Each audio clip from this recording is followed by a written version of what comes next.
Okay, so let us start the session. Today we will be discussing the first experiment of tetra E. Okay, and this is the aim of the experiment I have written. I believe this slide is visible to all.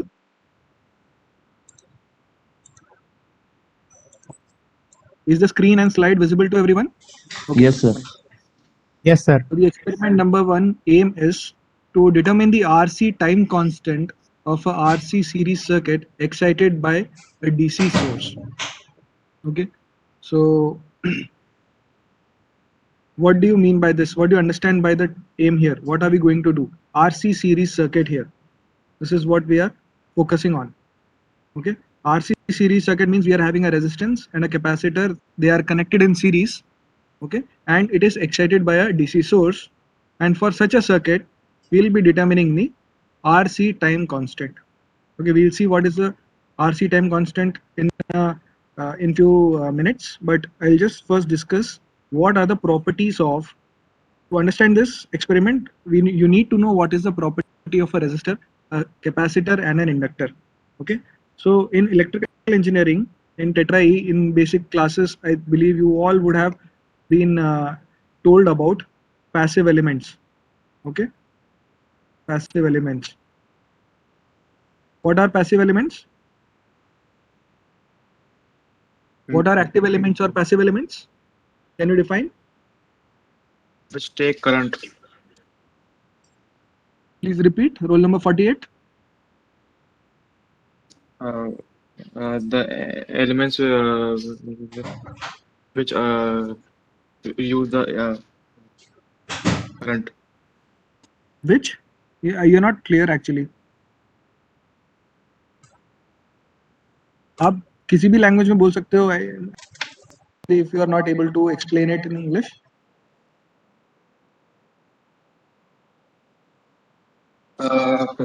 Which consume the power, electricity, current, or anything. Okay, which consume the power. Okay. Yes. So passive elements, part of your answer is correct, which are basically receiving some amount of power or energy, you can say. So the elements, passive elements, the basic passive elements which we are seeing in our day-to-day lives is resistance, inductors, and capacitors.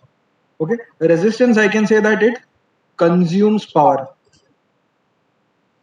Okay, it consumes some power or consumes some energy, if you want to say in that particular way, because the current flowing through the resistance is I square times R will be the power, and that when we multiply it by T for the time duration, it will lead to the energy consumed or energy which is consumed by this particular resistance, and this will come out in the form of heat.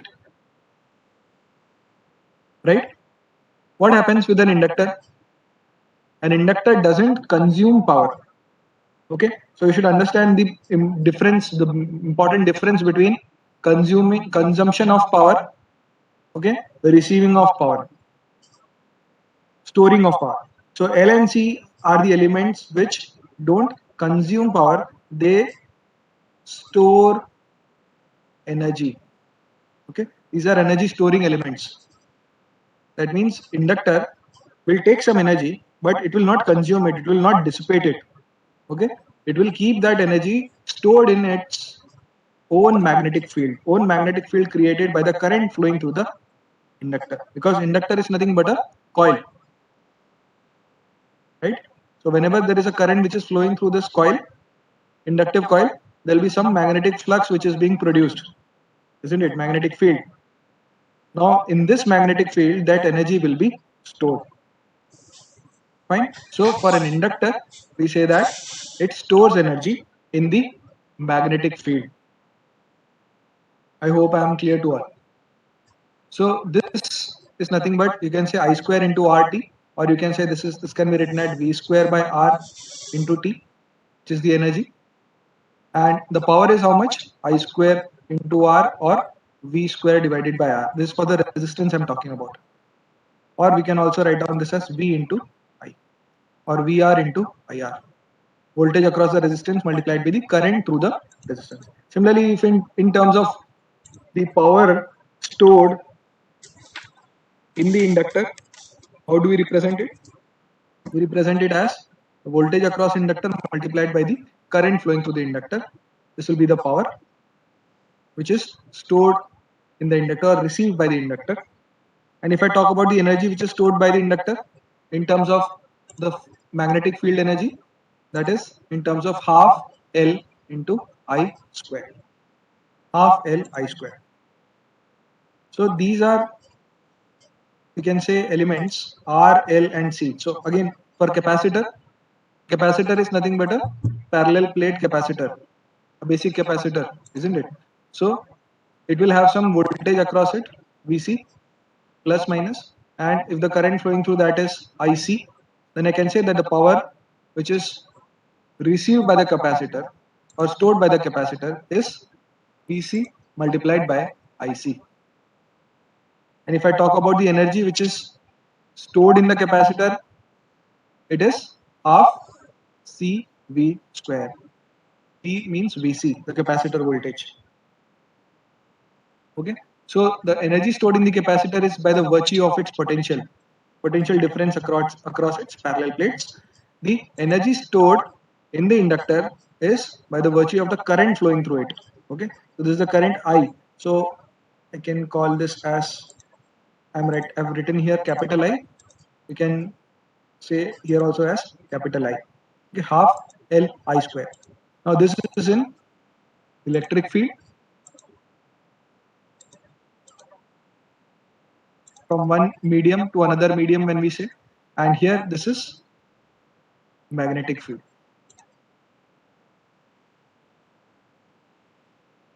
So these are things which you already know. Here energy is being converted from electrical energy to heat, and this is lost. Okay, so this is lost energy.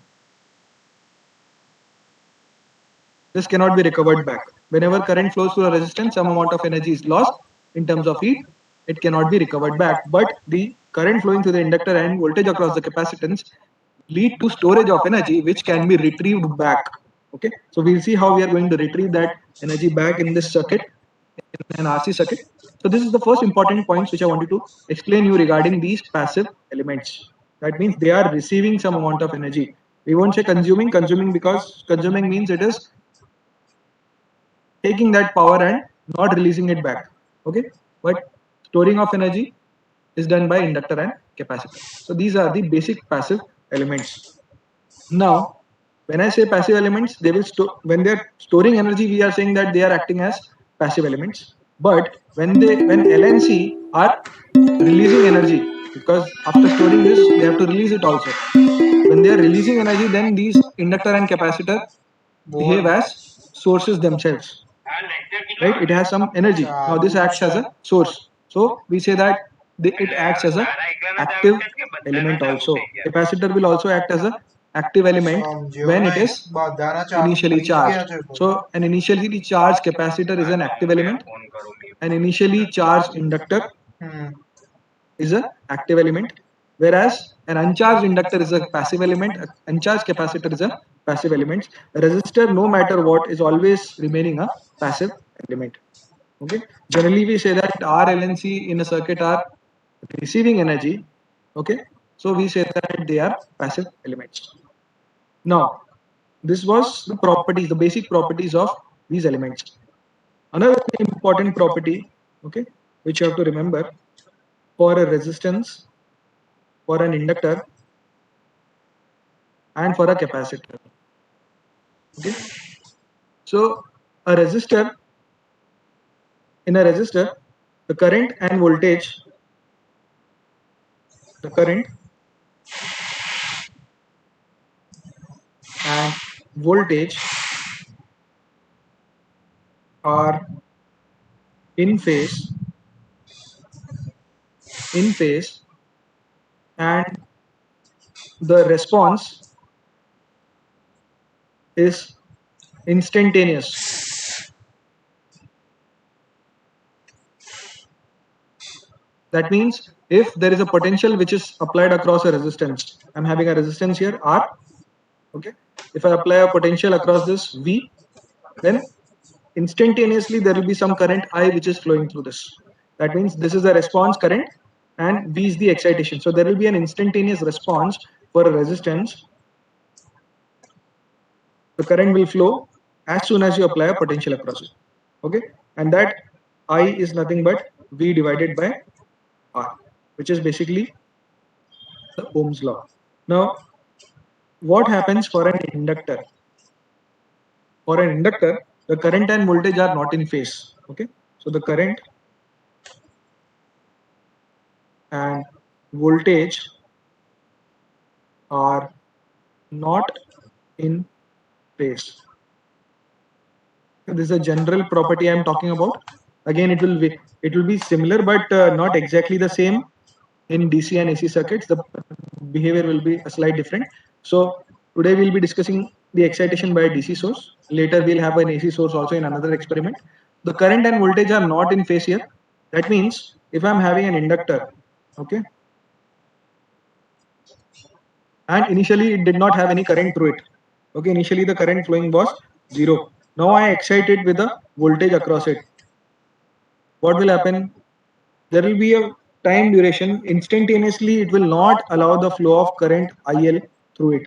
Here, IR will be instantaneous, whereas IL will not instantaneously flow through it. It will oppose. So here you should remember that inductor L opposes any sudden change of current through it.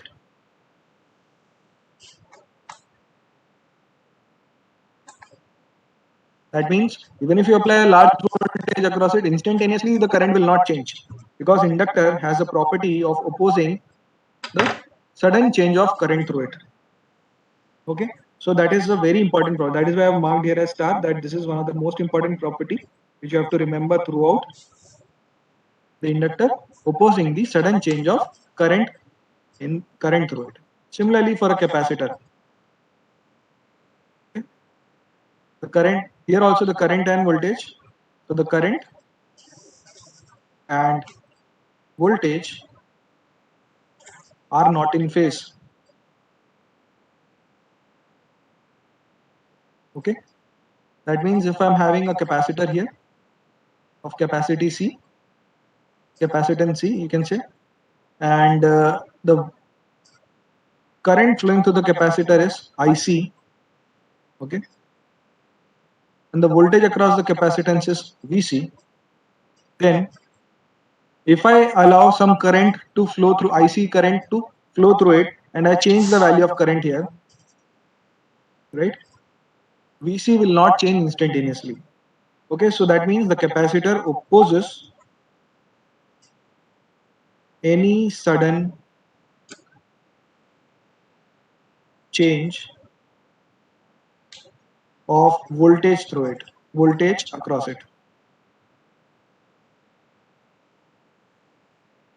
Okay, any sudden change of voltage across it. That means if the voltage across capacitance is, let's say, 5 volts, okay, and if I suddenly allow some current to flow through it so that the potential should rise, instantaneously it will not rise, it will remain 5 volts. Okay, so that is the property of a capacitor. Here in inductor, the current flowing, let's say, is 5 amperes, okay, and if we increase the voltage suddenly across the inductor, the IL will not change instantaneously, it will gradually change, because it will oppose the sudden change of current through it. Capacitor will oppose the sudden change of voltage across it. Gradually it will change, as like in steady state, finally after some time it will change, but instantaneously it will not change, whereas a resistor, as I told you, is having an instantaneous response to the excitation. That means if I vary voltage here, current will instantaneously vary with respect to the voltage, because it's a linear relationship defined by Ohm's law. Okay, so these are properties which you should remember always for inductor, resistance, and capacitor. Now let us come to an RC circuit. Our aim is to discuss the time constant for an RC circuit excited by DC source. Okay, so RC means, and RC also, it's a series circuit. Yeah, RC series circuit. So let us draw here an RC series circuit.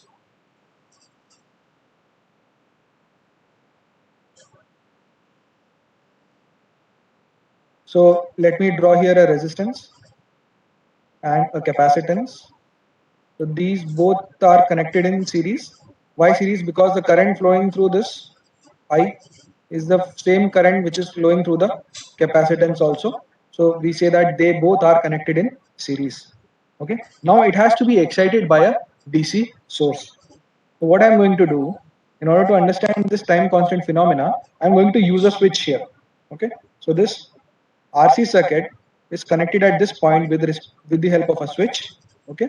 Now this switch, if you have studied your first experiment of electrical workshop का first experiment have you studied in your batch N2?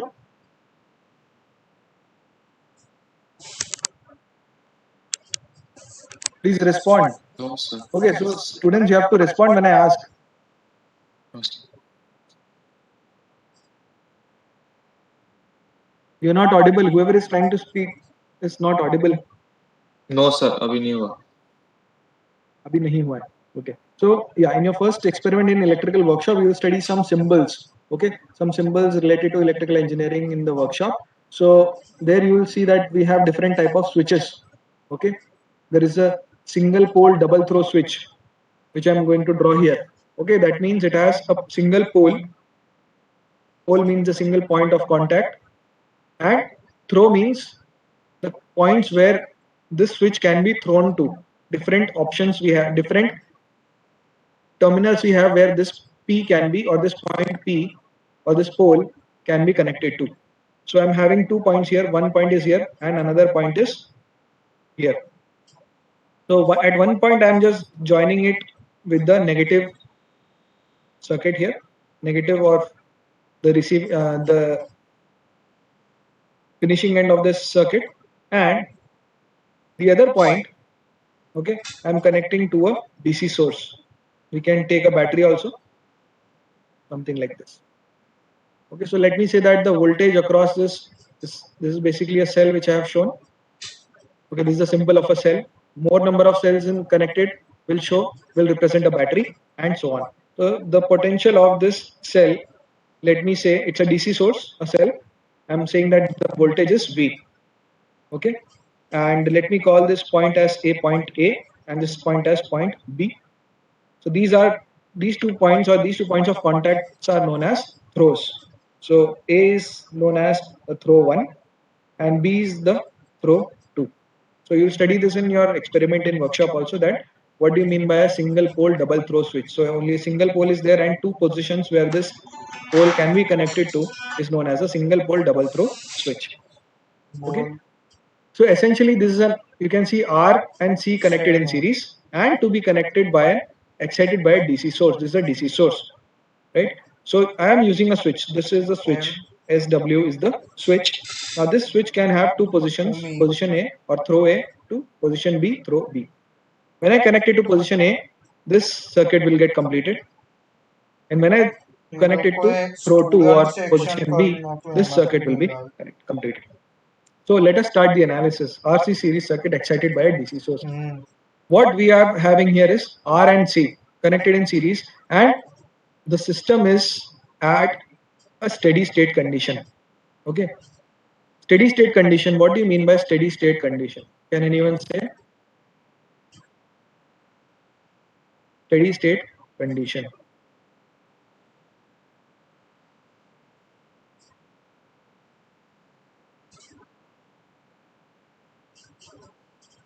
A steady state condition is for a given network or a circuit is when there are no further changes in the response through the circuit. This response may be either a current flowing through the circuit, it may be the voltage across an element, and so on, right? So if your circuit is kept in that particular condition for so long such that no further changes are occurring in your network or circuit, such a situation is known as a steady state condition. That means the current flowing maybe through the elements is not changing anymore. The voltage across the elements is not changing anymore, right? So that is known as a steady state condition. Okay, when the response does not change over a period of time, we say that the steady state has reached. So we assume that is an assumption that already the circuit is at steady state condition. R and C, they are connected in series, and R to be connected to a DC source, but initially the circuit is in steady state. When we say that this circuit R and C, you can see that the switch is here. Let me say that this is O. Okay, it is an open circuit now. So there is no circuit. The circuit is not connected here, R and C. That means there cannot be any current flow through it in steady state, isn't it? Similarly, in steady state, there is no voltage which is present there across the capacitor. So what I'm going to do is the voltage across the capacitor I'm writing down as VC with the polarity plus and minus. I say that in steady state, when the position is at O, and the switch position is at O, the circuit is in steady state. Current flowing through the switch through the circuit is 0. Okay, that means I is equal to 0 and VC also is equal to 0 because it is open circuit. There is no more current flowing through it, no voltage across the capacitor. It is open and there is no energy stored in the capacitor. That is your initial condition. Now, this is the steady state condition the switch was in, the system was in. What we are doing now, at t is equal to 0, t is equal to 0 means time. At time, this is the time value which I am representing. At time t is equal to 0, we close switch SW to position A. We close switch to position A. That means what I'm going to do is I'm just taking another color here. So I'm going to close the switch like this at t is equal to 0. That means at the starting of our experiment, just a second, students.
Yes. So let us resume. I was talking about at t is equal to 0, we are closing the switch SW to position A. What happens when we close this to position A?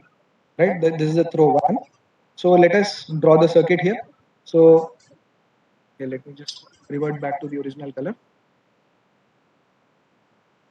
So this is your voltage source V, and this is A, the throw one. This is the pole P which gets connected like this through this switch. This is our resistance R, and this is the capacitor C. Okay, so this is plus and minus VC. This is resistance. Let me say that the voltage across resistance is VR, and as soon as I close the switch, what will happen? Right? As soon as we close the switch, what happens? The circuit gets completed here. As a result, there will be some current I which will flow through this, and we have written here the current flowing through this is I here. Initially, the current at steady state condition was 0 when the switch was open. Okay, steady state condition when SW is at position O. That means open. It's an open circuit, right? At that time, I is equal to 0, VC is also 0. Now this is when switch is close to position A. What will happen? This is the circuit which is completed. What happens in this circuit now? Whenever there is a closed loop like this, so you might have studied in your 12th standard, 11th standard also, we can say that Kirchhoff's voltage law is valid in this loop. Right? So we can write down KVL in the loop. What is KVL equation in this loop? We can say V is the voltage source minus I into resistance is the voltage drop across the resistance minus the voltage drop across the capacitance. So I can write down first in terms of voltages only. So V minus VR, the voltage across resistance, minus VC should be equal to 0. These are the total voltages in a closed loop, right? Sum of all these, algebraic sum of all the voltages in a closed path or a closed loop is equal to 0, which is nothing but your Kirchhoff's voltage law. So V minus VR minus VC is equal to 0, where what is VR? VR is nothing but I into R, voltage drop across a resistance. What is VC? VC is 1 by C integration of I dt. We know the relationship of the voltage and current for a capacitor. VC is nothing but 1 by C integration of I dt, isn't it? So once we put these voltages in the equation, what do you get? You get V is equal to, I'll start with here, V is equal to I into R plus 1 by C. V is equal to VR plus VC. So that is 1 by C integration of I dt. Now you can see that this is a differential equation. So, or we can say that it is having an integral term. Now, in order to remove this integral term, what we can do this is we can differentiate. Just differentiate this. Okay, differentiating this equation, what you will get? V is a DC voltage source. So a constant value basically this is. So differentiation of a constant is 0. So left hand side becomes 0. This becomes R, which is a constant, multiplied by differentiation of I with respect to time. So this becomes di by dt. Di by dt plus 1 by C differentiation of integration. What happens? Differentiation and integration integral terms, they both get cancelled out and you will get the variable only I. Isn't it? So you'll get 0 is equal to R into di by dt plus 1 by C into I. This is the differentiation of this equation. Now, if I just take the terms separately, I can write down this as di by dt. If I divide throughout by R, I'll get di by dt plus 1 by RC times I is equal to 0. This is, let's say, equation number 1. Is this clear to all, the equation number 1? Yes, sir. Okay. Now, for this equation, if I want to find out what is the current flowing through the circuit now, I have to solve this. It's a linear differential equation.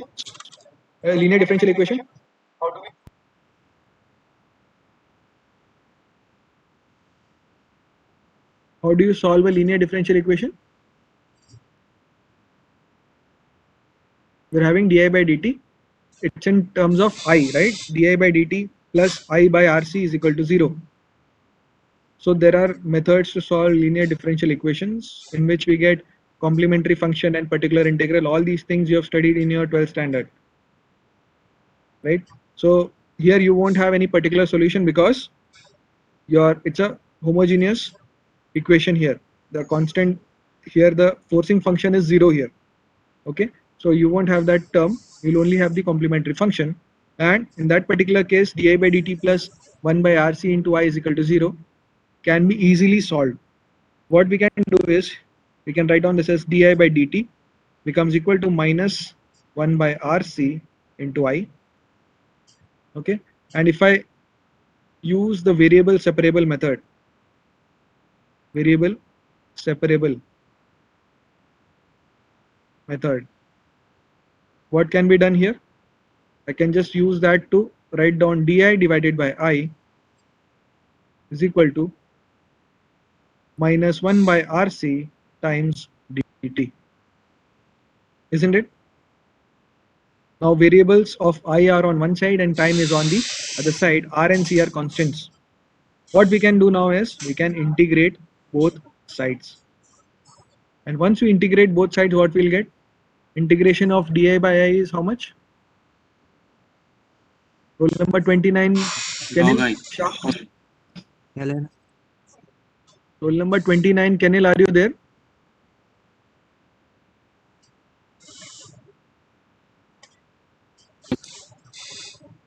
Yes. So what will be integration of di by I?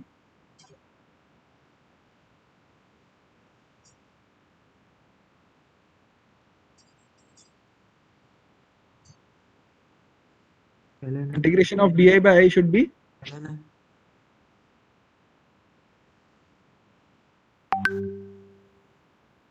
it will be ln I, right? Ln I is equal to minus 1 by rc. Integration of dt is nothing but t. But once we integrate it, we'll have a constant of integration. Let me call that as constant k1. We are integrating on both sides, right? So there will be a constant of integration k1. So ln I is equal to minus 1 by rc into t plus k1. Now we need to evaluate this constant value. How will we evaluate this? To evaluate k1, we have to see what happens in the circuit when the switch is closed at t is equal to 0. Okay. So before closing the switch, what happened? What was the situation here? So steady state condition initially, this can be understood as time t is equal to 0 minus. 0 minus when I say means just before closing the switch, that time is 0 minus. At t is equal to 0, we are closing the switch, and instantaneously after closing the switch, that time we'll call as t is equal to 0 plus. Means these are time instants which are infinitesimally small. Okay, difference between them is very small. Between t is equal to 0 and t is equal to 0 plus and t is equal to 0 minus. These are very small instants, time differences between which this is happening. So just before closing the switch at t is equal to 0 minus, what was the condition? Current through the circuit was 0 and the voltage across the capacitance were also 0. But this current is the current which is flowing through a resistance and a capacitor. Is there any restriction through that? The resistance, I had told you, it's an instantaneous element, isn't it? Yes, sir. Resistance is instantaneous, so there is no issue with the change in current if voltage is applied across it. What about capacitor? Capacitor also does not have any issue with the change in current, but it has an issue with the sudden change of voltage, whereas inductor has a sudden change of issue with the sudden change of current. So inductor is not there in the circuit. So we can say that current here can change instantaneously, but what cannot change instantaneously is the voltage across capacitor Vc, isn't it? So Vc cannot change instantaneously when we close the switch from position O to position A at t is equal to 0. The current may change. So what happens at t is equal to 0, or we can say 0 plus, is similar here. At t is equal to let's say first write down at t is equal to 0 minus Vc was equal to 0. That means at t is equal to 0 and t is equal to 0 plus also Vc cannot change. Vc will remain 0. Voltage across the capacitance cannot change instantaneously, right? So it will remain 0 here. So if the voltage across this is 0, right, that means let us come back to this KVL equation. If the voltage across the capacitance remains 0, this term is 0, that means V is equal to VR. Even after closing the switch, instantaneously the voltage across the source will completely come across resistance because this voltage is 0. It is not changing instantaneously. So that means V is equal to the source voltage is equal to nothing but the voltage across resistance, and voltage across resistance is nothing but I into R. That gives us the current at 0 plus. Current at 0 plus becomes equal to V divided by R. That means the current will instantaneously change. I told you the reason. It will be V divided by R. I at 0 plus. So if I write down here, if I want to find out, this is the same current which will be the current at I is equal to 0 or I is equal to 0 plus. So to find out the constant K1, what we are going to do, we are putting the current I at time is equal to 0. We are evaluating that current. Okay, so I'm writing down this ln of writing down this equation again. Ln I is equal to minus 1 by RC into T plus constant K1. Now at T is equal to 0, what happens to this equation? This becomes ln. What happens to the current? Current is how much? V by R. So this becomes ln of V by R is equal to minus 1 by RC multiplied by the time.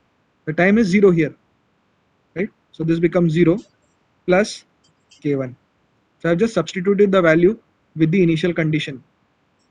So we can say that since time is 0, this term becomes 0. We can evaluate the constant here from this K1 to be equal to ln of V divided by R. And if we substitute the value of K1 here, what will we get? We'll get ln of I is equal to minus 1 by RC into T plus ln of V by R. And if I take ln terms on one side, because that is what we generally do, ln of I minus ln V by R, that will be nothing but ln of I divided by V by R.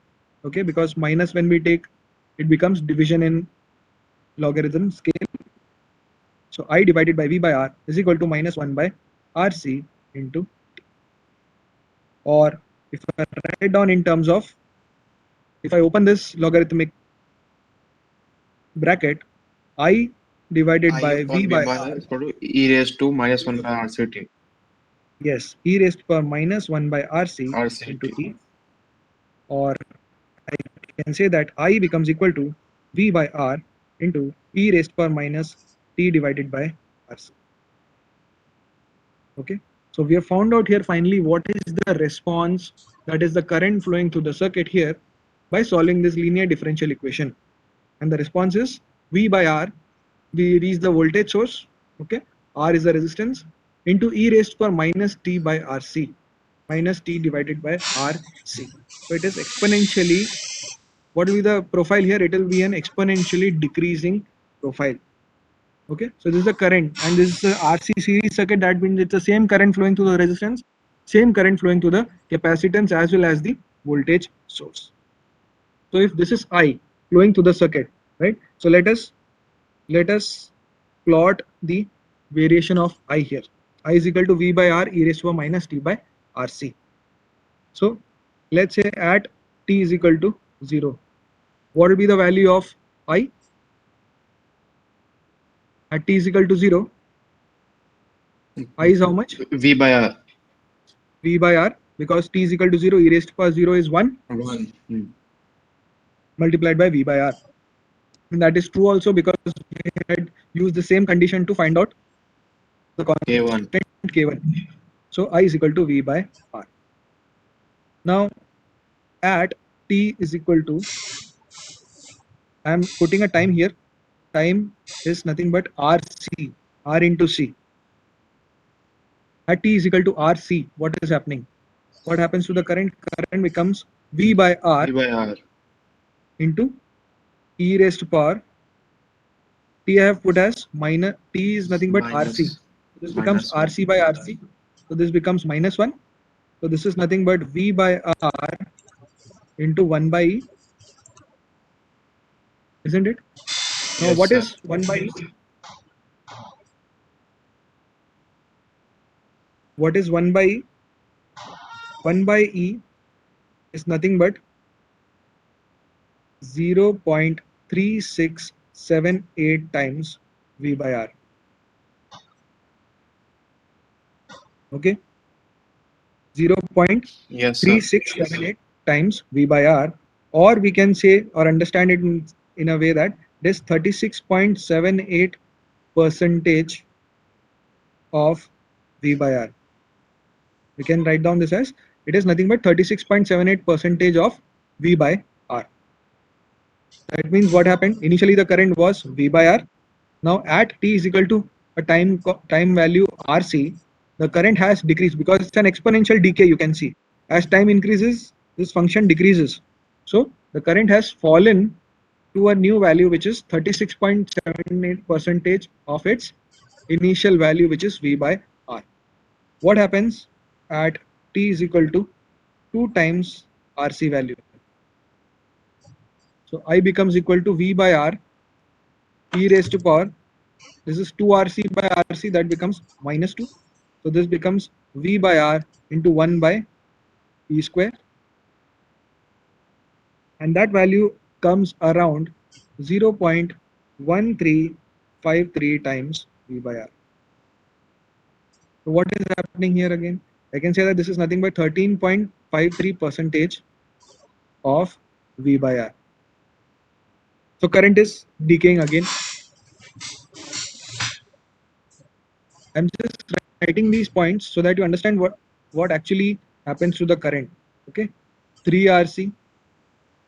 What will happen?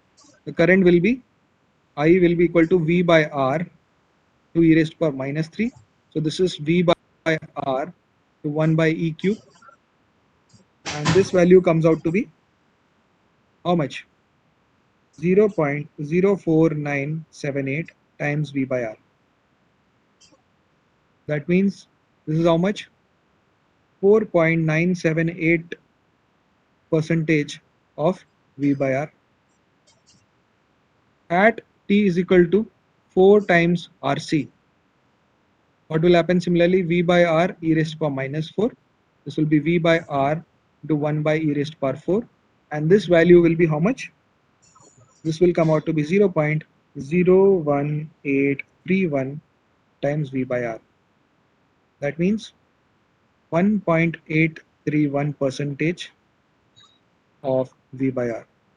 And at t is equal to 5 times RC, what will be this? This will be how much? V by R upon e raised to power 5. That comes out to be 0.0063738 times V by R. That is how much? 0.6738% of V by R. So what we saw here, we can see that exponentially decaying is taking place for the signal. Okay, and if we talk about what are the time instants we have taken, t is equal to 0. So it seems that at t is equal to RC, 36.78 percentage of initial value is remaining.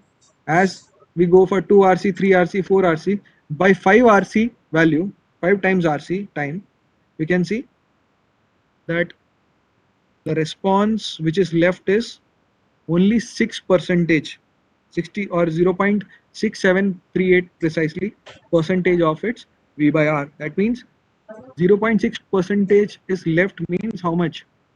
99.4.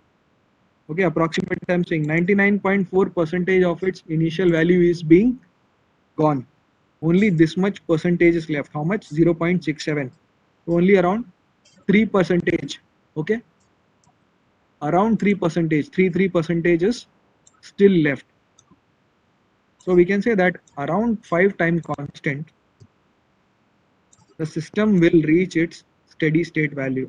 That means current in the circuit almost reaches to a steady state value that is less than 0.5 or 0.6 percentage of its initial value, right? So if I ask you to plot this on this graph, okay, current I with respect to time, how will be the graph? At t is equal to 0, this is 0. The value will be how much? V divided by R. Now let's say this is one time constant. Okay, yeah, and this RC value, okay, this RC is nothing but known as the or represented as tau. Okay, it's represented as tau, and it is known as the time constant. Time constant of the circuit. Time constant of the circuit. Now this is time constant of this given circuit. This is an RC circuit. We say that it is a RC time constant. Okay, the value is RC, and that will be understood from this expression, V by R e raised to power minus T divided by RC, right? So this E raised to power minus T divided by RC. T divided by RC, we can clearly see that this expression E raised to power something, this T divided by RC, what is the unit of this? It will not have any units because it is the power of exponential, so it doesn't have any unit. So if it doesn't have any unit, we know that it's a ratio, and if the numerator is having time whose unit is in seconds, then the denominator is RC, its unit should also be in seconds. That makes this term RC a time value term. Okay, so T divided by RC, whenever we write down, since this unit is in seconds, this unit also has to be in second, because T by RC is a ratio which should not have any unit because it's a power of exponential. So we can say that RC is also a time value, and it is defined as the time constant of the circuit, represented by tau. So at tau, T is equal to RC means tau. At T is equal to tau, what happens? I'm writing down here. At T is equal to tau, the circuit reaches, if this is 100%, then 36.78. So if this is 100, this is 50% somewhere here. This is 25. This is 36 somewhere here, let's say. So the circuit has, the current in the circuit has reached to 36.78% of its initial value. That is V by R. Okay. And at T is equal to 2 times the time constants, 2 tau. 2 RC means 2 tau. It has become 13%. 25, this is 12.5, 13, somewhere here.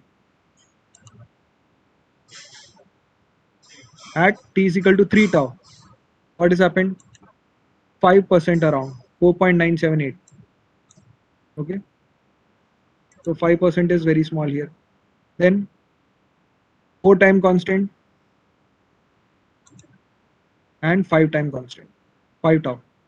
5 tau, it has reached to 0.637, that is very, very small. So you can say that the graph will be something like this, exponential decay.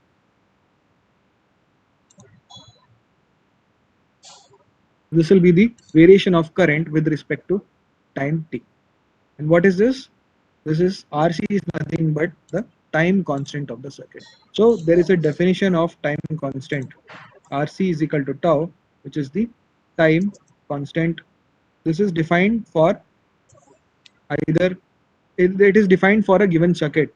It may be defined for an inductor based circuit. That means RL circuit also we can define a time constant. RC circuit also we can define a time constant, and so on.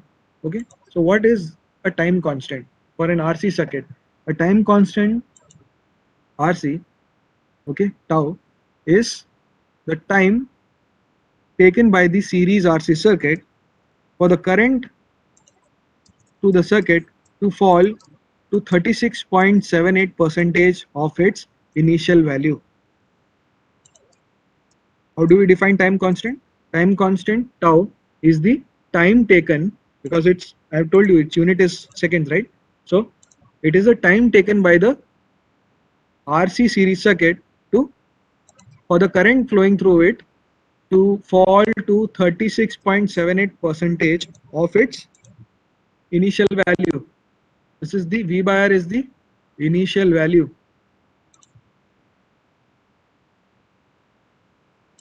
Initial value 36.78% of its initial value. That time, okay, this time between this to this is known as the time constant of a RC series circuit. Is that clear? Because it's very important. This will be asked to you maybe in the Viva, maybe in your higher semesters also. You'll study this. This is very important in all the logic circuits, in all your digital circuits, analog circuits, or electronics, all major. Okay, in your case, you may not be having that, but instrumentation people, but you'll study definitely this in your instruments also. RC time constant. So please understand, please remember the definition. It is the time taken by the RC series circuit for the current flowing through the circuit to reach or fall 36.78% of its initial value. Okay, and we can say that around, it takes around 5 time constants. Okay, 5 tau. Okay, it takes around 5 time constant for the system, for the RC series circuit to reach steady state value.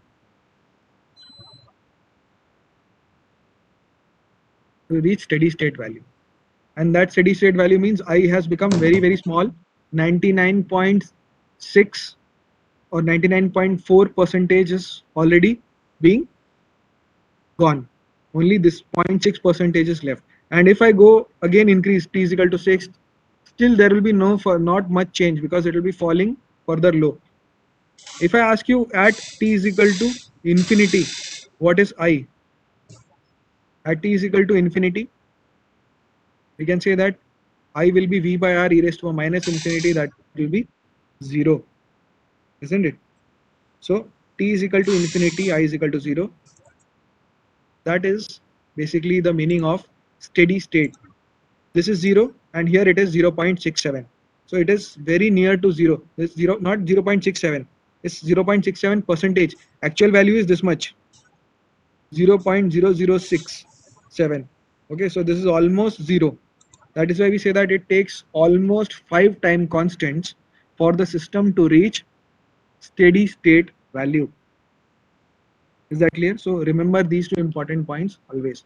So this is the response of current we have seen. What about the voltages? Okay, if I ask you, what about the voltage? Let us go to the next page quickly. Yeah.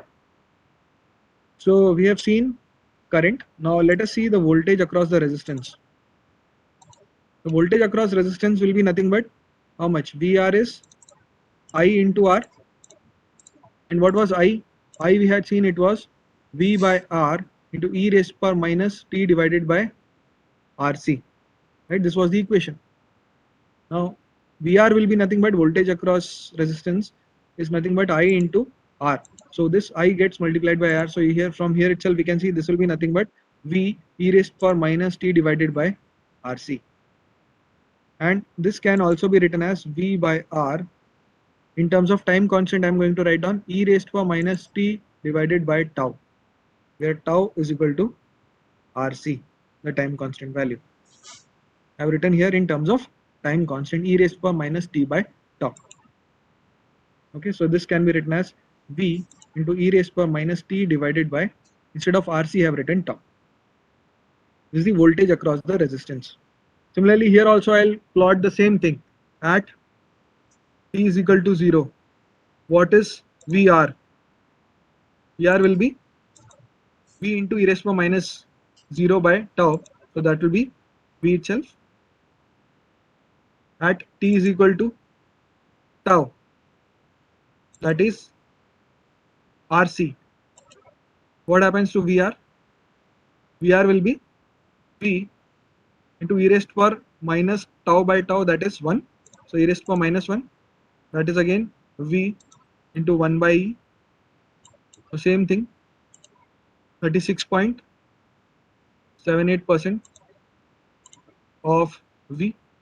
And as we go on further, we'll see that same values we have 1 by E squared, t is equal to 5 time constant 5 tau, that is 5 times RC.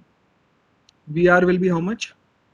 V into e raised to minus 5, that is V into 1 by e raised to 5, that will be 0.63 around percentage of, that means it will be 0.0063 times V. So again we can define here time constants in terms of the voltage across resistance. How can we define here?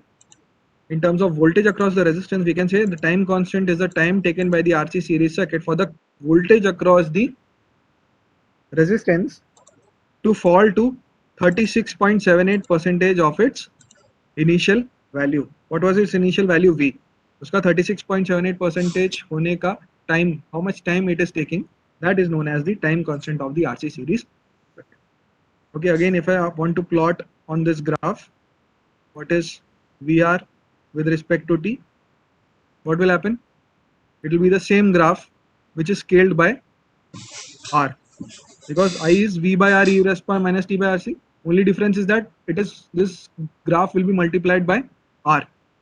So you'll get this V into e raised to minus t by tau. So the graph will be similar here. It will also have the same profile like this, and so on, where the initial value will be the voltage, right? So voltage is V, the final value will be 0 here, and at a different time constant. This is tau, 2 tau, and till 5 tau. It will reach its steady state value like this. This is voltage VR with respect to time. What happens to the capacitor though? Voltage across the capacitor. Let us see. We know that voltage across the capacitor is 1 by C integration of I dt, and I we have already evaluated from this previous circuitry. So this will be nothing but 1 by C integration of I is V by R e raised per minus t divided by RC, isn't it? So if we integrate this, V by RC, constants I am taking out, V and RC are constants, so V by RC will come out. Integration of e raised to minus t by RC is same, e raised to minus t by RC divided by minus 1 by RC, divided by the differentiation of this term with respect to time, that is minus 1 by RC. Now this is an integral, so there will be a constant of integration K2. So this becomes how much? So RC and this RC gets cancelled here, so this becomes minus V e raised per minus t by RC plus K2. This is VC, right? VC is equal to minus V e raised per minus t by RC plus K2. Now how to evaluate K2? To evaluate these constants, always check the initial conditions. Okay, what was the initial condition? The initial conditions was at t is equal to 0 minus Vc was equal to 0. So we had seen that at t is equal to 0 plus and 0 also Vc should remain 0. It cannot change instantaneously. We had seen that initially also, right? So that property we are going to use again here to evaluate what is the constant K2. So Vc we know in terms of time here in this expression. So at t is equal to 0, it should remain 0. So at t is equal to 0, Vc should be 0. So minus V into e raised power 0 plus K2. So K2 comes out to be how much? This gives K2 value to be equal to e raised power 0 is 1. K2 becomes equal to V. So finally, I can say that we can evaluate the voltage across capacitance is minus V into e raised power minus t by RC plus K2 value is actually V. And if we rewrite this, we can write down V into 1 minus e raised power minus t divided by RC. And writing in terms of the time constant, I can write down Vc is nothing but V into 1 minus e raised power minus t divided by tau, where tau is the time constant R multiplied by C. Okay, so this is the voltage across the capacitance. This was the voltage across the resistance. Current through the circuit already we have found out here. Now if I want to plot here capacitor voltage also, okay, so let me use another color here. I'm plotting on the same graph Vc with respect to t. So let us see what will be the plot at t is equal to 0. What is Vc? T is equal to 0 means e raised power 0, that is 1. 1 minus 1 is 0. So Vc will be equal to 0. That is our condition also which we have used. T is equal to 0, Vc should be 0. At t is equal to tau, that means RC, what is Vc? At t is equal to tau, this will be e raised to power minus tau by tau, that is e raised to power minus 1. So this will be V into 1 minus e raised to power minus 1 is nothing but 1 by E. What will be this value? So 1 by E we have seen already, it is 36.78, isn't it? So this will be the difference of that from 1. So 1 minus 0.3678, that will be around 0.6321. So this will be 0.6321 times V. 0.6321 times V, that is nothing but 63.21 percentage of V. That means at t is equal to tau, that means one time constant, the capacitor voltage is increasing from 0 to 63.21 percentage of V. But what is V? Let us see. At t is equal to 2 tau, similarly, you will have this value to be 86.46 percentage of V. And as we go on further for different values of t is equal to 5 time constants when we go, what happens to capacitor voltage? This becomes V into 1 minus 1 by e raised to power 5. Okay, this comes out to be how much? This comes out to be 0.9932 times V, or 99.32 percentage of V. And if I say t tends to infinity, t not equal to t tends to infinity, what happens? At t tends to infinity, e raised to power minus infinity is 0. So this term will become 0. So V into 1 minus 0 is V. So Vc will become equal to, this is the final value, or we can say this is close to 99.3 percentage. Okay, we say that around 5 time constants, the voltage across the capacitor has reached to 99.3 percentage of its final value. Final is V. Around 99.32 percentage it has reached. That is in 5 time constants. But in 1 time constant it reaches only 63.21 percentage. So if I want to plot this Vc with respect to the same in the same graph, I can say at t is equal to tau, it starts at t is equal to 0, its value is 0. At t is equal to tau, the value will be, if this is 100, this is 63 somewhere, 63 percentage. And finally at t is equal to 5 tau, it reaches near to 99%. So this will become something like this.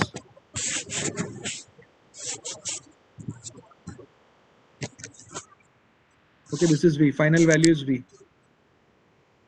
So the capacitor voltage gets increased from 0 exponentially, it rises and reaches to its final value within 5 time constants and reaches steady state. Similarly, the voltage across resistance falls exponentially and reaches 0 or near to 0 in 5 time. And what happens to sum of these two voltages? VR plus VC. If I add these two graphs together, what will we have? At this point at t is equal to 0, one of them is 0, one of them is V. Okay, sum of these two becomes V. At t is equal to tau, this is 63% and this is how much? 36%. Add these two, you'll get again V. At all these points, if I add VR plus VC, these two curves, you will get the sum to be equal to V here, which is nothing but, what is this? Kirchhoff's voltage law. VR plus VC is equal to V. Is that clear? So you can define this capacitor voltage, this time constant, which I said RC, in terms of the voltage across the capacitance also. How do you define it? Voltage across the capacitance or time constant of an RC series circuit is the time taken by the circuit for the capacitor voltage to reach, okay, capacitor voltage to reach to 63.21% of its final value. Okay, final value is V, 63.21% of its final value. How much time does the capacitor take? That time is known as the time constant of the RC series circuit. I hope this is clear to all. Please confirm. Please respond. Yes, sir. Is this clear to all? Yes, sir. Clear, sir.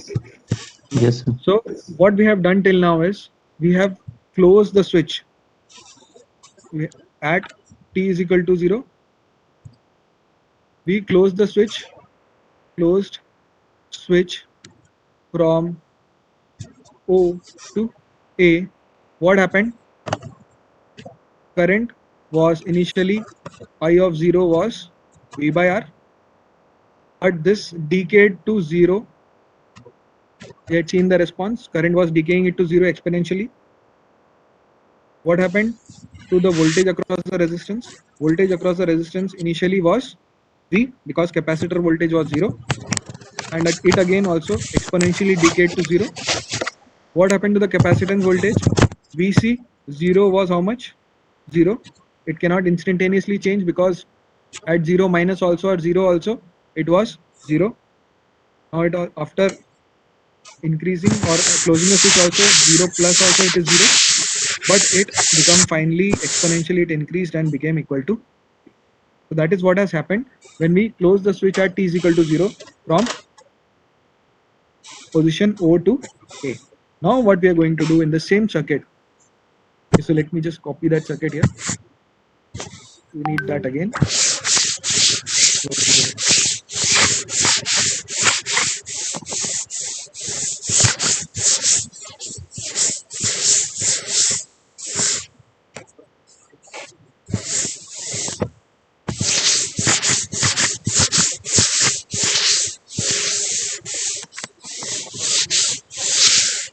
Let me just copy and go to the next page.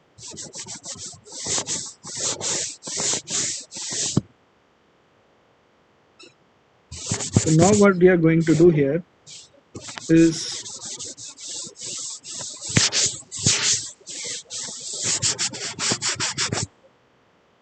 just delete this.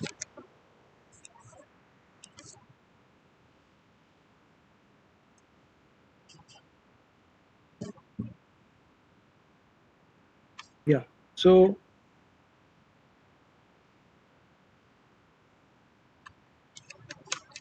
now the switch was somewhere here at t is equal to 0.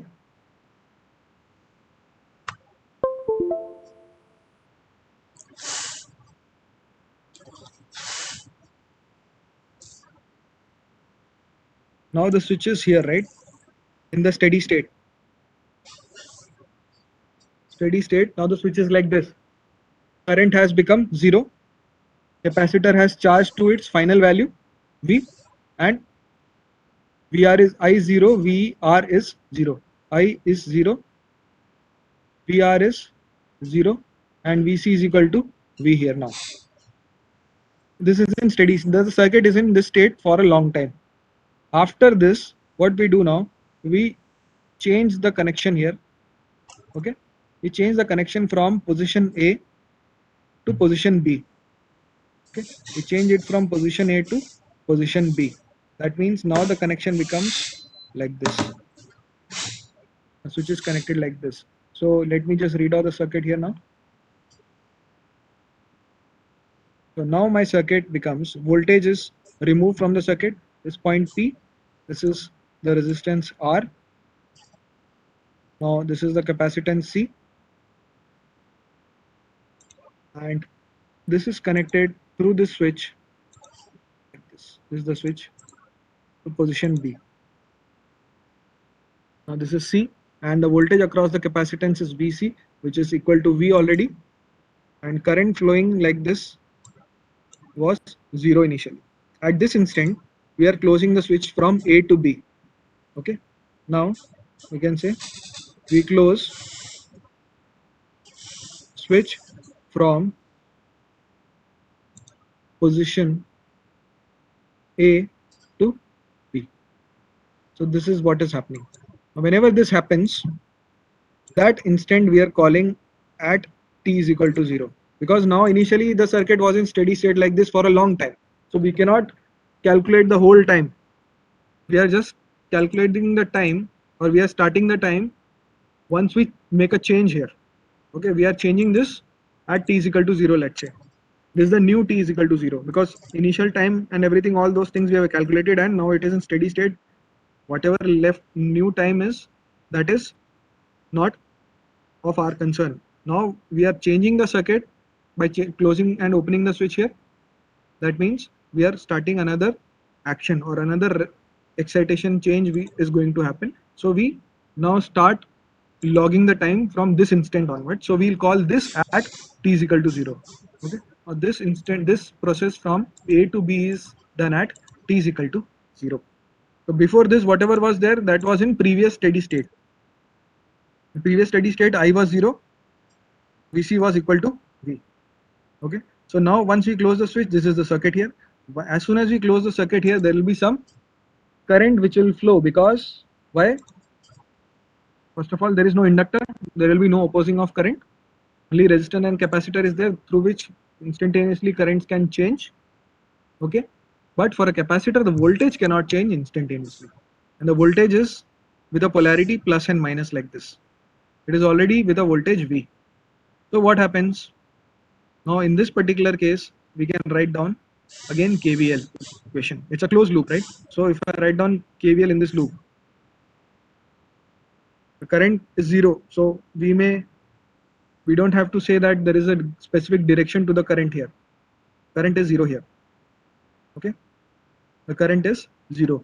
So we can write down the equation, KVL equation, KVL in this loop, R into I plus, again this is 1 by C,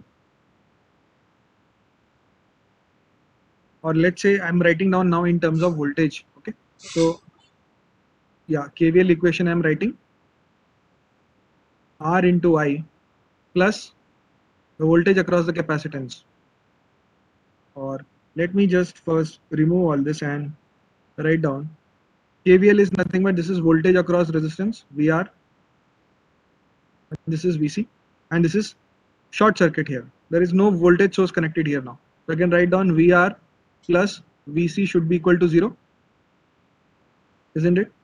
VR is nothing but I into R plus VC should be equal to 0. But what is this current I? I is the current which is flowing through capacitor also.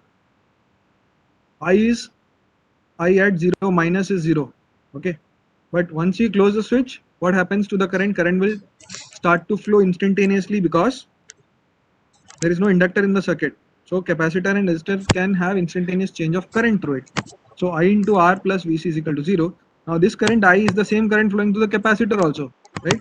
This current is to the capacitor also, I.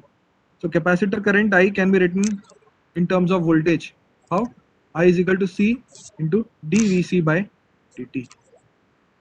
Isn't it? I can be written as C into dVc by dt.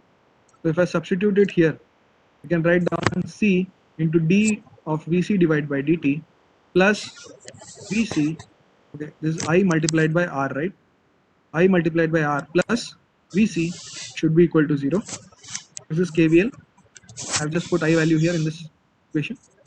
And if you take the terms on one side, dVc divided by dt, okay, is equal to minus RC. So minus 1 by RC times Vc. And if I take variable separable method again here, what will we get? dVc divided by Vc should be equal to minus 1 by RC times dt. And again we can integrate it on both sides. What we'll get?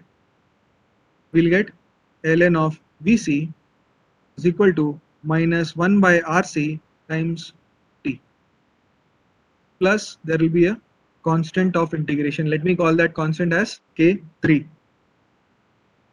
So now what is happening basically in the circuit? Initially, there was the circuit here was in steady state here. Capacitor voltage became equal to V. Voltage across resistance becomes 0. This was V. So basically this voltage was coming across completely across capacitor. There is no current flowing to the circuit here. So that is fine. Now as soon as we close the switch to position B, this is the new circuit. Sum of these two voltages VR plus Vc should be 0, what we have written and reached to this equation and integral equation, and we integrated and got this constant here. So what is basically happening? There is no forcing function here. Here there was a voltage source which was forcing some current in the circuit. Now there is no external source connected in the circuit, but the capacitor itself is a voltage source. There is some voltage across the parallel plate of the capacitor that itself acts as an energy source and leads to a flow of current in it, and that current flow is in such a way that the direction of current is reversed. Initially the current flow was in this direction when the capacitor was getting charged to the voltage V. Now once you disconnect that circuit and connect it to a short value or short circuit value here, R and C, with the voltage across capacitor V, what is happening? This capacitor now acts as a source and it provides energy to the resistance, and current flows in this particular direction. Okay, so the current polarity actually changes because capacitor now starts discharging. So this is the discharging of capacitor. Before this was the charging of the capacitor when the current was flowing in this direction and charging the capacitor. Now the capacitor is discharging and acting as a source. Okay, so let us see what is this Vc now. So initially steady state is now when Vc voltage is nothing but equal to V, isn't it? So at t is equal to 0, at t is equal to 0, this is the new 0, right? New 0 means when switch is placed from A to B, that is t is equal to 0. What happens?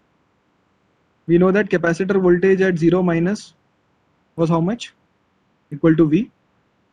This cannot change, so this has to be Vc0 and this has to be Vc0 plus. So this cannot change instantaneously. So this will remain V even after closing the switch. As a result, what will happen in this equation?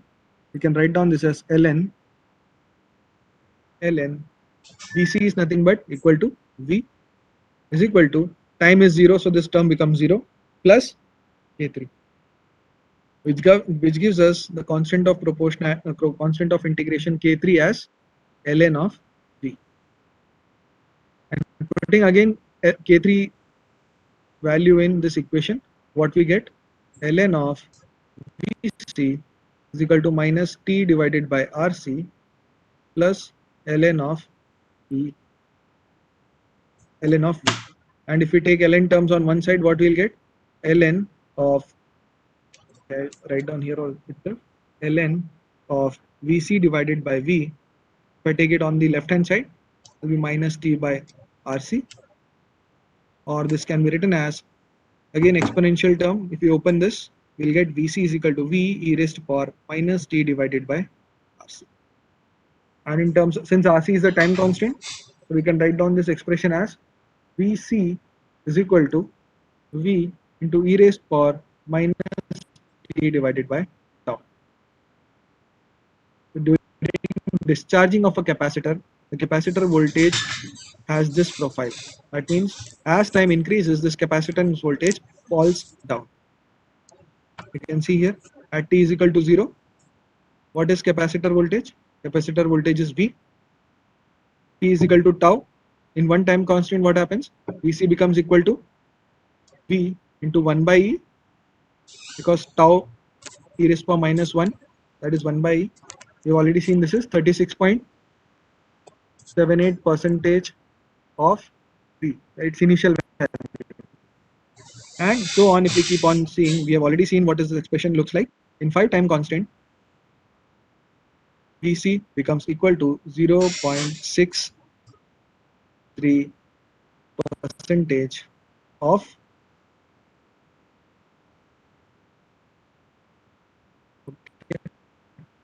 0.63% of 5 time constants. So what happens now? Basically, the capacitor voltage is now, since capacitor is discharging, so capacitor voltage is now falling down exponentially. What happens to the current flowing through the circuit now? Current flowing through the circuit is nothing but I. I is C dVc by dt. So basically, if you know Vc, this is the expression. You can just differentiate this. So this will be C multiplied dV by dt is V is constant, e raised to power minus t by tau into, in differentiation of minus t by tau is minus 1 by tau. Tau is nothing but RC, right? Tau is RC. So this will be how much? This is C, and C get cancelled out here. So this is nothing but minus V by R into e raised to power minus t by tau. So this is the current flowing through the circuit now. And you can see here now, the current is reversed. So minus V by R into e raised to power minus t by tau. The current has reversed now. Okay, current has reversed, and its value is minus V by R e raised to power minus t by tau. And how will be the profile? As t increases, current also falls down. If I ask you what is the voltage across the resistance, VR will be nothing but I into R, because it is instantaneous relationship between current flowing through the resistance and voltage across the resistance. So I into R will be nothing but multiplication of I into R is minus V into e raised to power minus t by tau. So the voltage across resistance will also have this value. Okay, and at any instant, if we do VR plus VC, VC is this much, V e raised to power minus t by tau, and VR is minus V e raised to power minus t by tau. At any instant, sum of these two will become equal to 0, which is nothing but Kirchhoff's voltage law in this loop. Okay, because VR plus VC should always be 0 in this circuit. That is KVL. I hope that is clear. So now I'm going to plot on this graph what all will be plot. First, we evaluated what is VC with respect to time. So VC, we have seen that this is V. Okay, so voltage is now falling exponentially like this, and at 5 time constant it is reaching near to its steady state value. This is already shown here. T is equal to tau, 5 tau, and so on. What is the response of current here? What is the response of current? So current is also decaying here. Current value is minus V by R e raised to minus t by tau. So minus means its value is somewhere here. So this value v is scaled by the value of v by r. Okay. So if we would have scaled, it would have been somewhere here. But here, if we go, this will be something like this. So current waveform will be something like this. Okay. So this is I. And let me just extend this axis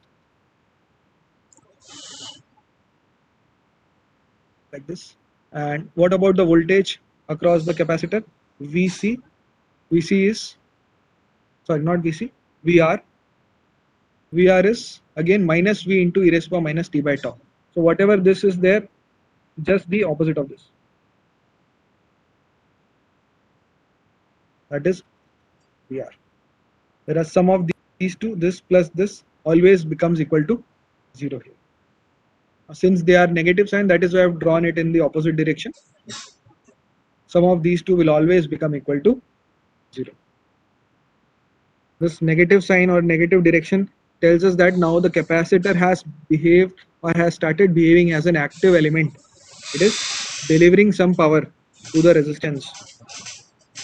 Okay, so this capacitor is discharging. In the previous case, at position A, the capacitor was charging. Capacitor VC was charging and increasing the voltage, right? Whereas here, capacitor is discharging and releasing the energy to the resistor. I hope this is clear to all. So this is the time constant phenomena Yes, sir. of your RC series circuit. Now, as far as your experiment is concerned, this was the complete explanation of your experiment. Now I'll just show you what is to be done in your lab.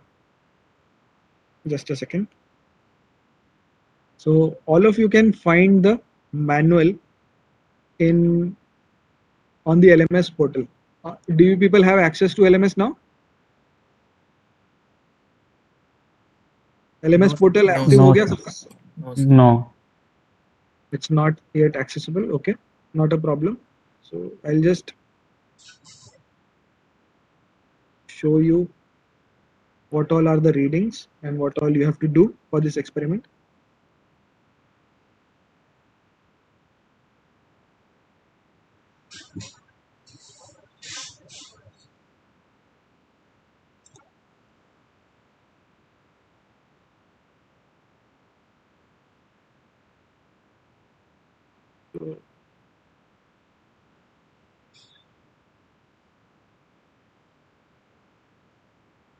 So you can see this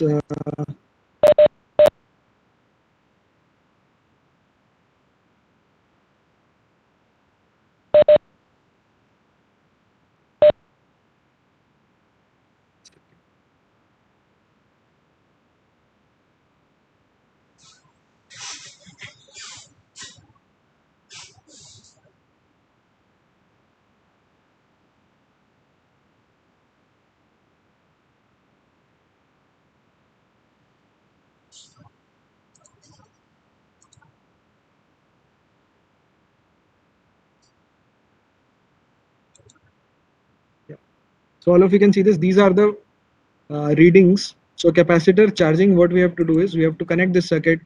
I had shown you what is the circuit we have, right?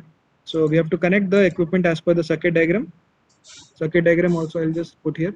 That this is the same circuit which we just now discussed with position A and B. Let me just copy that also.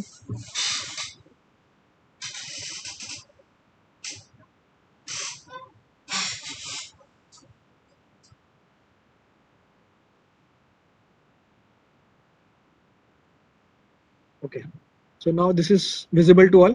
So this is the original circuit which we had discussed. So connect for charging means position A. We have connected like this. So connect the equipment as per the circuit diagram. Apply the voltage 15 volts. Add E here and move the switch to position A. We can note down the voltmeter readings. Voltmeter reading will be basically across the capacitor voltage. That is for capacitor charging. Now capacitor discharging is the second circuit. That means from the position A to position B when we move. So this is the circuit now. for discharging. So move the switch to position B because already now it is charged to a voltage. It is stored has some energy. Current in the circuit now is 0. Now we are moving it from A to B. We can note down the voltmeter reading and corresponding time with an interval of 5 seconds. Because what will happen now, the current will be decreasing as well as the voltage across the capacitor will also be falling down. So the voltage across capacitor as well as current we can see, and we are going to read the voltage across capacitor by the voltmeter reading. So the voltmeter here, voltmeter is connected across the capacitor like this. So that reading we are noting and at an interval of 5 seconds. So repeat the step 5. That means you have to read after every interval of 5 seconds, you have to read down the voltmeter reading and write down in the observation column. And finally, plot the time observed for discharging voltage across the capacitor. That means VC with respect to time. This graph you have to plot. Okay, so during discharging, we can see this is the readings which you will get in our laboratory session. We have already done this. So this is the readings which we got. Time interval in seconds, 0 at initial t is equal to 0. Suddenly we close the switch. We had 12 volt across it. After 7 seconds, the voltage fell down to 9 volts. Again, we can see after an interval of some time in seconds, we can see that the voltage is falling down, and finally around 103 seconds, we can see the voltage across the capacitance falls down to 0 value. Okay. So this is the observation table which you have to. So I'll just show you one video also. This is the video of doing our experiment in our lab. Just wait a second.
Sir, you are on mute.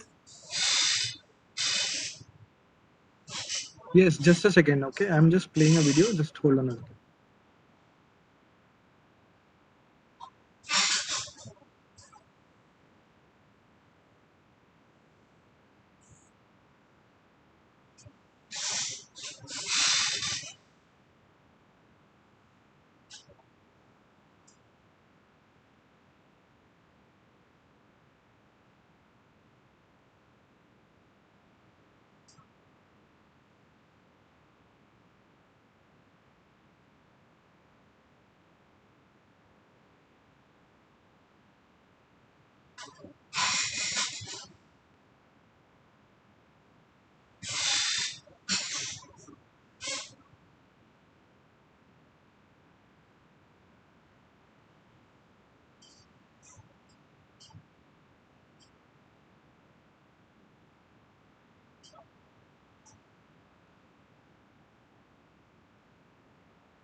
Okay, so I'm going to play a video right now and I'll share it with you.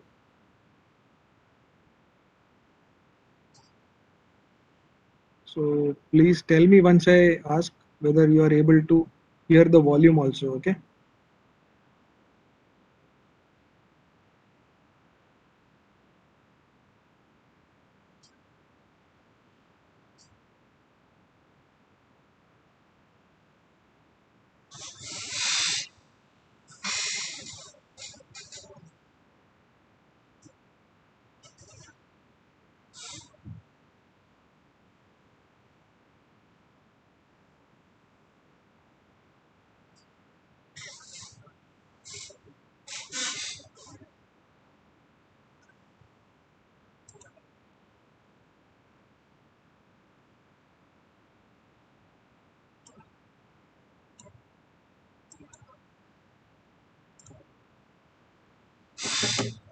Okay, so just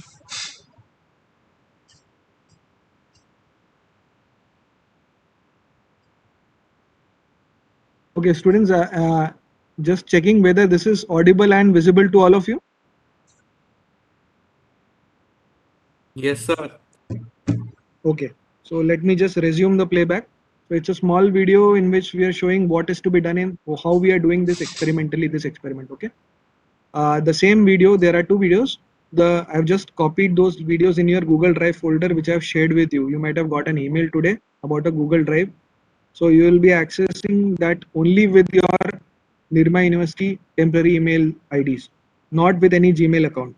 Okay. So please make sure that your official IDs which are given to us, that is what you are using. You'll be able to access the Drive contents only using that.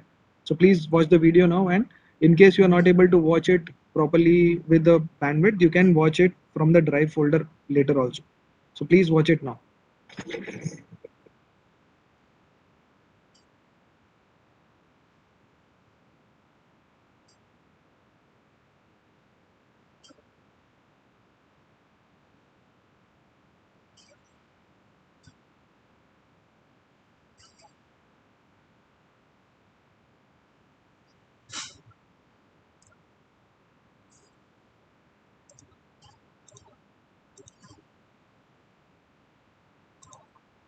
Students, is it audible to all?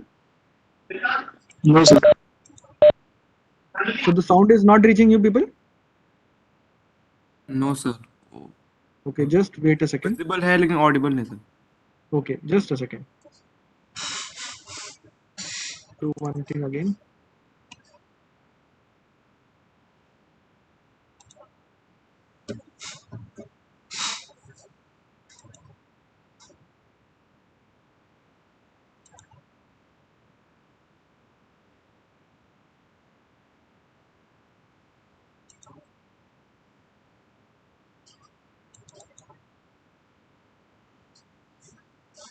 Okay, now please let me know whether it is audible.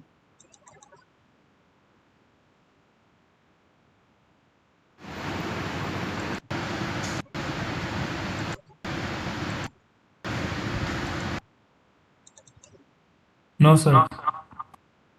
Is it Not audible? sir. No, sir.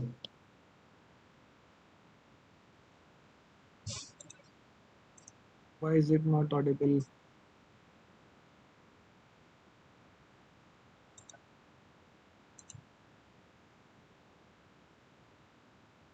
Yeah, I've already shared the link on Google Drive. Okay, that is shared with you. You might have got an email from my side. Today we are going to perform Today. our first experiment. So in that folder, I have that put is these two to videos. determine One is this video. RC time constant of Let me a just RC series circuit excited by Share DC it source. again. So in this experiment, our aim is to analyze the behavior of capacitor when the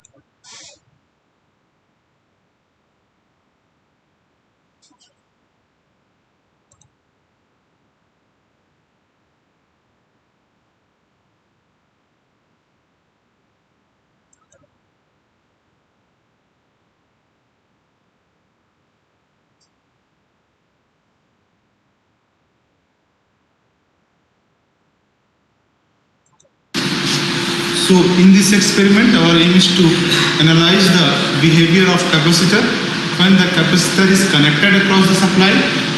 Is it audible? Okay, now it is audible. Yes, sir. Audible. Okay, please watch it. And when the capacitor is disconnected from the supply. So as we know that the capacitor opposes the instantaneous change of voltage. So starting at in the initial condition, the capacitor is uncharged. When we have connected the capacitor with the DC supply voltage, so voltage across capacitor is gradually rising or increasing, and after some time the voltage across capacitor is nearly equal to the supply voltage, and after that we'll disconnect the capacitor from the supply and we will analyze the behavior of capacitor during discharging. So when the capacitor is disconnected from the supply, so the voltage across capacitor gradually decreasing with respect to time, and the time required to charging the capacitor or discharging the capacitor is depends on the time constant of the circuit, and time constant of series RC circuit is depends on the value of capacitance, value of capacitor, and the value of resistance. So in this experiment, the first thing is required to understand the apparatus required to perform this particular experiment. So this is our regulated DC power supply. With the help of regulated DC power supply, we can convert the 230 volt AC input into variable DC output. So the output DC voltage can be adjusted with the help of these knobs. We can vary the output voltage according to our requirement. This is it is the capacitor and it is the resistance. In this experiment, both the capacitor and resistor are connected in series manner. So both the elements are connected in series internally, and it is a triple pole double throw switch. With the help of this switch, we can if this one is your position A and it is the position B. So if this particular switch in position A, it means that this circuit is connected to the DC power supply or is connected to the DC source. And when this particular switch in position B, it means that the series combination of R and C is disconnected from the supply mains or DC power, disconnected from the supply. It is a multimeter. It is used to measure the voltage across capacitor. So how to measure the voltage across any element? We can measure the voltage across any particular element by connecting the voltmeter parallel to the element. So when we are intended to measure the current, so the ammeter is always connected in series, whereas the voltmeter is always connected in parallel. So this particular meter is used to measure the voltage across capacitor. That's why we have connected this meter in a parallel manner across the capacitor.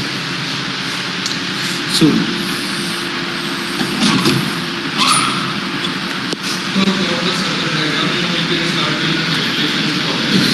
this this is the circuit diagram of today's experiment. So figure 1 shows the original circuit diagram in which the resistance R and capacitance C is connected in series, and the series combination of RC is disconnected from the supply. So with the help of this particular switch, TPDT switch, we can connect the RC combination either at point A or point B. So if we can connect the RC combination at point A, it means that it means that the RC is connected through the voltage source. So figure B indicates the circuit diagram during charging condition. In this condition, the switch is at position A and the R and C is connected across the voltage E. So current I starts flowing in the closed circuit, and the voltage across capacitor is gradually rising with respect to time. When the capacitor is charged nearly equal to the source voltage, so we can interchange the position of switch from A to B. So the equivalent circuit during discharging time is shown in figure C. So in this diagram, we can observe that the voltage across capacitor try to maintain the flow of current in the closed circuit, in the closed path, so that the voltage across capacitor gradually decrease with respect to time. Initially the capacitor is uncharged, that's why the voltage across capacitor is approximately equal to 0. Now I'm going to switch on the slide.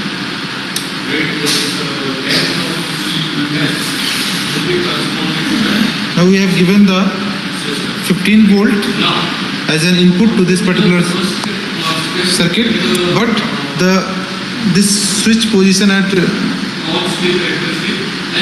the switch is at 0 position, not in A. This one is the A position and this one is the B position. So in this position, this particular circuit is disconnected from the supply line. Okay, now we can connect the circuit to the supply. So just once we have connected the DC supply across the series element of series combination of R and C, so the voltage across capacitor is approximately equal to the source voltage. We can observe from this multimeter, the voltage across capacitor is approximately equal to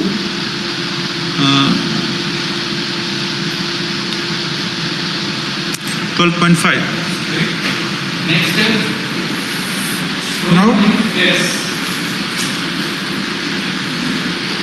Now we can disconnect the circuit from the source and try to analyze the behavior of capacitor during charging condition. So when this for disconnecting the circuit from the source, drag this particular switch into position B, and we have observed that the voltage across capacitor is gradually decreasing with respect to time. So all the students required to note down the reading of voltage across capacitor at an interval of 5 seconds.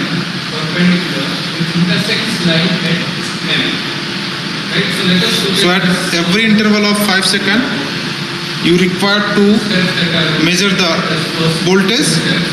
And once the voltage across capacitor is reached at its initial value, that is close to 0, then this particular experiment is over and you require to draw the graph between the voltage across capacitor and time.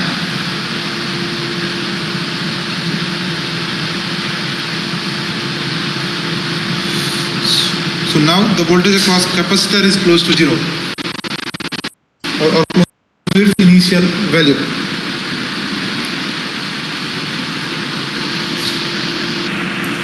So in order to analyze the behavior of capacitor during discharging period, we are in the need to find out the value of voltage across capacitor with respect to time. So these are the readings corresponds to this particular experiment. So all the students required to measure the voltage across capacitor with an interval of 5 seconds.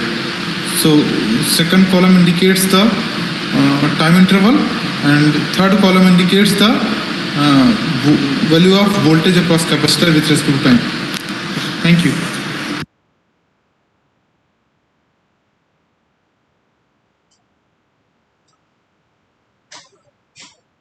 Okay, so I believe everyone was able to see the video and hear it. Yes, sir. Okay, so there is another video. Actually, two videos I have uploaded on the Google Drive. Everyone is able to access that? Yes. Yes, sir. Yes, so another video is there. So I'm just copying that link and I'll post it in the chat box. So all students of N2 batch will be having the access to this N2 batch only. Okay, not N1 and N3. So please don't Yes, sir. circulate it with other students because this is shared with you people. Okay, definitely other faculty members teaching in their batch will share it with them also. But access as per the roll numbers I have given only to the N2 batch. Is that okay? So please check this through your official Nirma University email ID, which is given to you, on which you are getting the links to join the meeting. Okay, 21 EIN and as per your roll numbers. Fine. Now there is one more video. So let me just quickly play that also. That will give you a clear idea of how we are measuring the discharging time. So in this video, you understood what are the equipments in the lab, how the connections are made.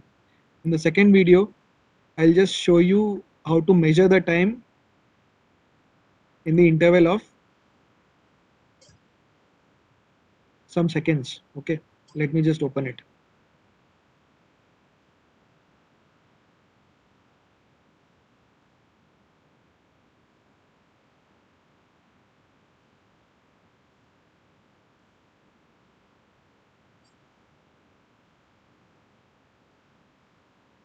Just let me know.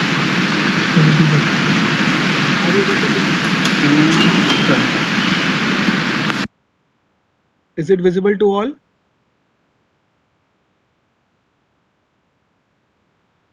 Yes. Please confirm whether it is visible to all. Yes, Yes, sir. sir. सुनाई भी दे रहा है सबको? Yes, sir.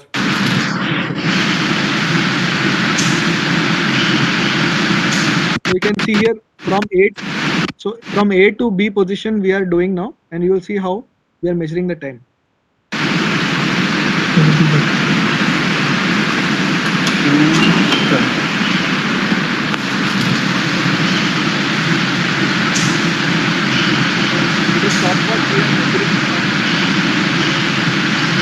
So it has taken 11 seconds for reaching up to 8 volts.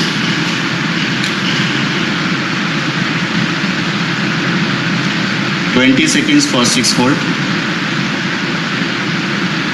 25 seconds for 5 volt,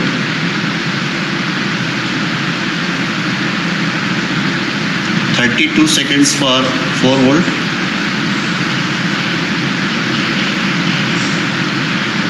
40 seconds for 3 volt,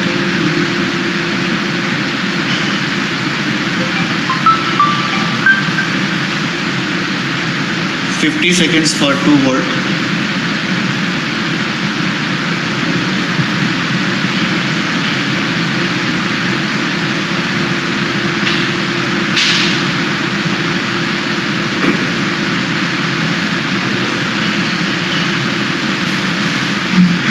1 minute 10 seconds for 1 volt.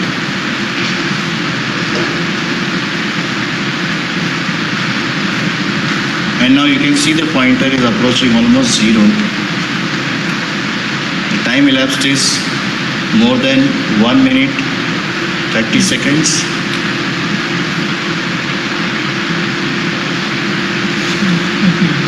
The voltage across the capacitor is now completely equal to 0. So we can say that the capacitor has now fully discharged. It took around more than 1 minute 30 seconds to discharge.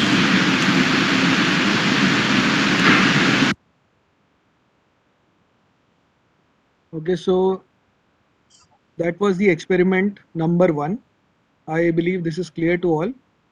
And this was the details I had explained. What is the phenomena, how is it charging and discharging, and the experimental part was shown to you through the video. Okay, the videos are shared to you in the drive. You people can watch it later also. And the procedure and observation table readings also have given to you. These are the circuit diagrams. So you can use this, and also let me just put the manual here. If you people don't have the manual,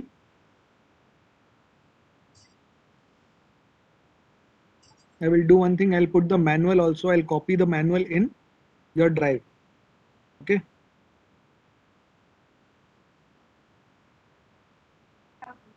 So let me just copy it right now itself.